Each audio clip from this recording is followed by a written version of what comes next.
વલસાડ જિલ્લાના ખેડૂતો પર ચિંતાના વાદળો છવાયેલા છે। વાતાવરણમાં આવતા પલટાથી આંબા પર આવેલી કેરીના મોર બળી ગયા છે।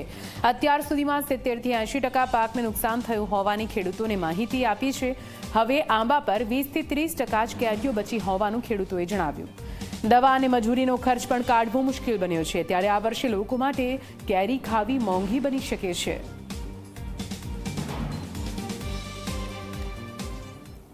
ગરમી પડે છે, અમને વાતાવરણ પણ જે રીતે કેરીને કે ઝાડને અનુકૂળ હોય એ રીતનું રહેલું નથી અને દવાના ખૂબ છંટકાવ કરવા છતાં પણ વાડીમાં મોરનું જે ફલીકરણ થવું જોઈએ તે બિલકુલ ફલીકરણ તો થયું છે, પણ જે એમાં બેઝ બેસવો જોઈએ કેરીનો બિલકુલ બેસવો નથી। મોર બિલકુલ કાળો થઈ ગયો છે અને ખેડૂત પણ ખૂબ નાસીપાસ છે।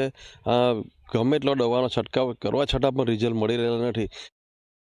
પુષ્કળ મહેનત કરવા છતાં વેધર ચેન્જના લીધે કે સવારે ઠંડી લાગતી હોય, સાંજે કંઈક ઠંડી લાગે, પણ આખો દિવસ જે ગરમીનું જે વાતાવરણ હોય તેના લીધે જે કંઈ કેરીનો મોર પાસે જે બેહાડ આવવું જોઈએ એ આવેલું નથી અને મોર વાઇઝ જો ફૂટના આધારે જો એક બે કેરી હોય તો ખેડૂતને પાક પુષ્કળ પ્રમાણ મળી રહે એવું શક્યતા હતી, પરંતુ ટોટલ મોર મોટે ભાગે 80-90% મોર ખાલી ગયા છે અને જે કંઈ કણી બેહેલી હતી તે વેધર ચેન્જના લીધે પાકીને પડી ગઈ છે નીચે।